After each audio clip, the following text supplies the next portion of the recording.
사랑하는 빈내리 성도 여러분, 오늘도 평안하신가요? 우리는 누구나 똑같이 하루에 24시간을 보내며 살아갑니다. 그런데 주어진 시간을 각자의 삶 속에 다르게 살아가죠. 어떤 사람은 나에게 주어진 시간을 아주 힘겹게 고통스럽게 살아갑니다.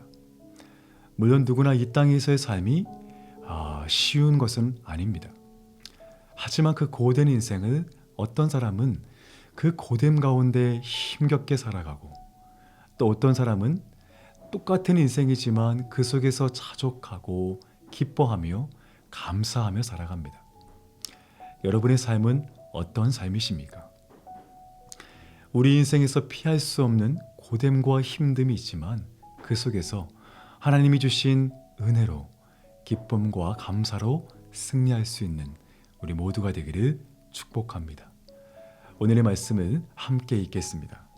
오늘의 말씀은 하박국 3장 2절 말씀인데요. 우리 함께 읽겠습니다. 여호와여, 내가 주께 대한 소문을 듣고 놀랐나이다. 여호와여, 주는 주의 일을 이 수년 내에 부흥하게 하옵소서. 이 수년 내에 나타내시옵소서. 진노 중에라도 국류를 잊지 마옵소서. 아멘. 이 본문의 하박국 선지자는 하나님이 그가 선택하신 백성인 이스라엘을 심판하기 위해 어떻게 이방 민족을 사용하실 수가 있는지 그것들을 전혀 이해할 수가 없었습니다. 그래서 그는 하나님께 호소하기 시작합니다. 그러자 하나님은 그분의 정확한 뜻을 그에게 말씀을 하시게 되는 것입니다.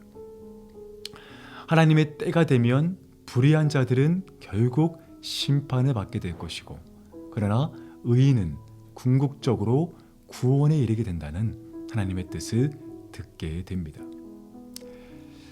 그러자 하박국은 처음에는 자신의 생각으로 하나님의 뜻을 이해할 수 없었지만 결국 의인은 어떠한 상황이 와도 어떠한 상황 속에서라도 믿음으로만 사는 것이고, 그 믿음을 통하여 구원을 받게 된다는 하나님의 크신 구원의 섭리를 깨닫게 됩니다. 그리고 오늘 본문에서 그는 하나님의 뜻을 전적으로 신뢰하며 나아가 부흥을 꿈꾸며 고백하고 있습니다. 오늘 말씀이 이렇게 고백하죠. 여호와여, 주는 주의 일을 이 수년 내에 부흥하게 하옵소서. 이렇게 고백을 합니다. 여러분, 부흥이 무엇일까요? 이 본문의 히브리어 이 부흥은 하야라는 단어, 즉 소생하다, 생명을 보존시키다라는 그런 의미가 담겨 있습니다. 즉 죽어있는 것을 다시 살리는 의미가 바로 부흥의 의미가 된다는 것입니다. 오늘날 우리의 시대는 가면 갈수록 하나님을 멀리하는 그런 시대입니다. 이 과학과 편의시설이 더욱 발전하지만 그럴수록 우리는 그 편리함에 빠져 하나님을 멀리하는 그런 모습이 우리 안에 있다는 것입니다.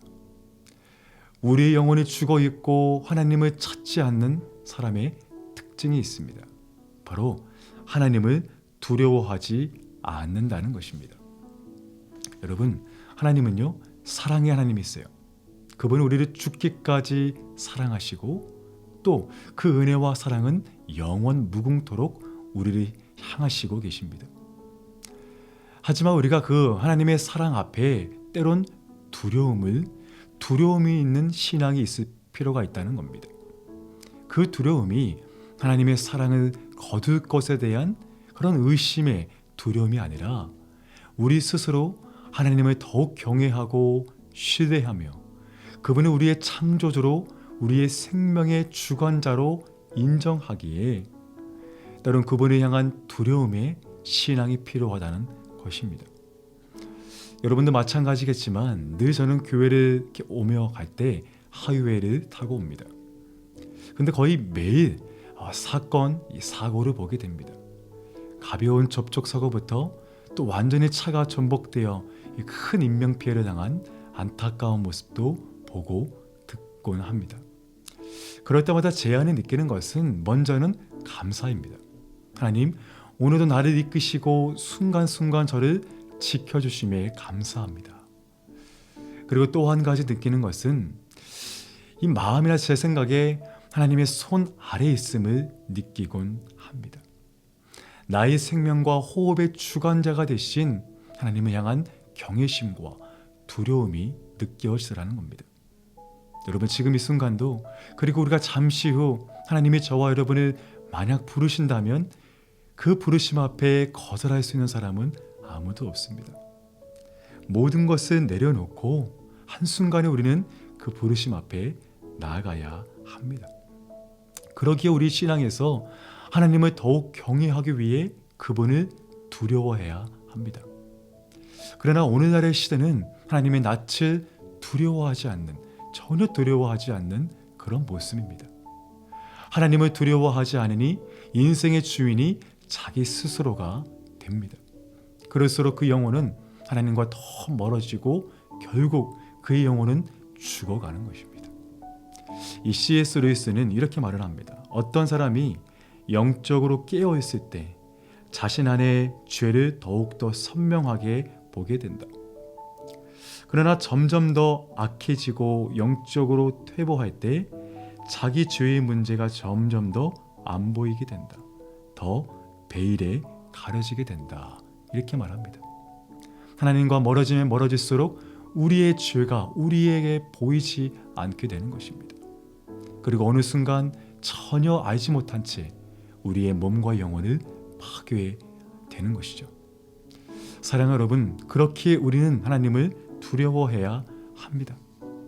다시금 우리의 죽어가는 영혼을 소생케 하는 하나님의 영적인 부흥을 사모해야 한다는 것입니다. 오늘 하박국은요, 이 암울한 시대에 하나님의 영적인 부흥을 사모합니다.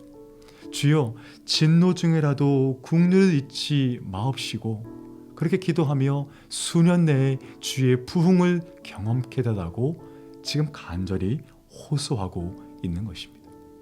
여러분, 오늘날 우리에게도 영적인 부흥이 다시 필요합니다.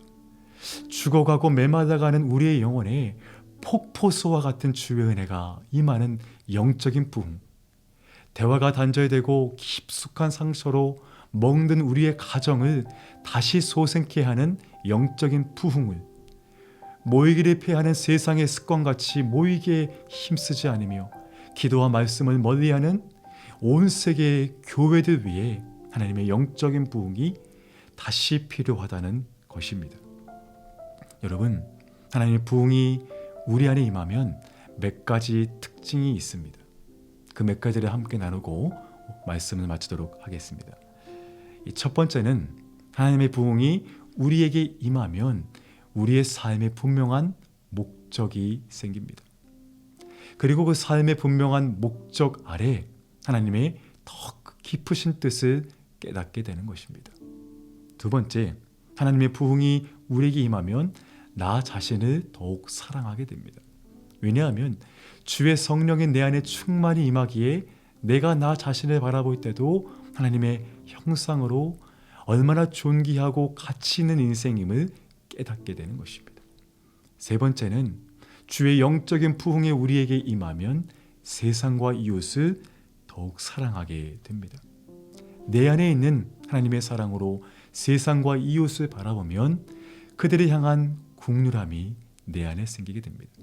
그리고 그 세상과 이웃을 향한 사명감이 생기고 그들에게 주의 사랑을 더욱 나타내게 되는 것입니다.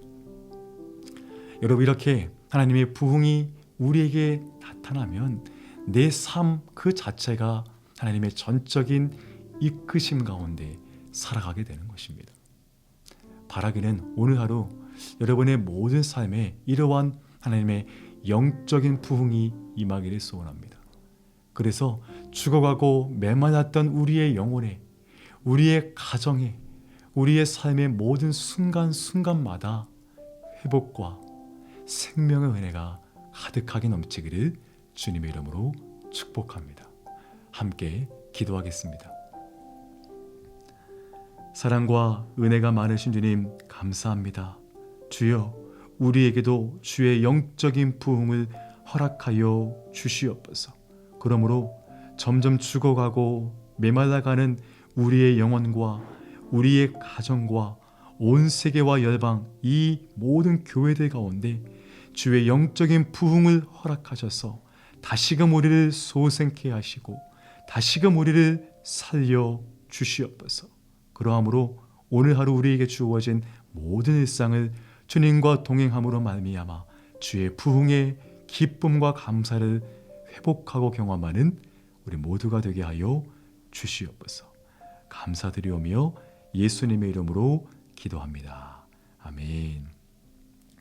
계속해서 여러분의 기도 제목 가지고 함께 기도하시며 오늘 하루를 승리하시기를 축복합니다. 함께 기도하겠습니다.